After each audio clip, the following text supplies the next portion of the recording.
Yun naman po, Yun. ako po sa isang animal welfare advocate ng League of Animal Welfare Organizations of the Philippines, no? Opo. Okay, nakita ko nga po yung Panukala.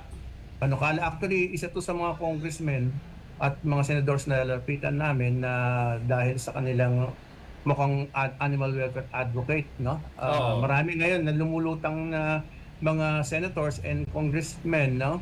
Na nagiging animal welfare advocate na ngayon, no? Mm.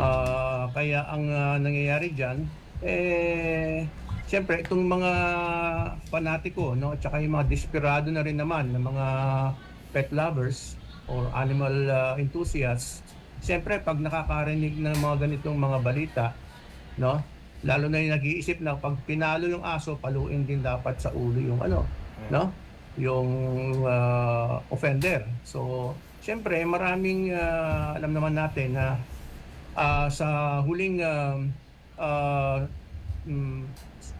huling survey nitong Kantar World Panel ay 94% na ng households ay pet owners. Talagang malaki, no?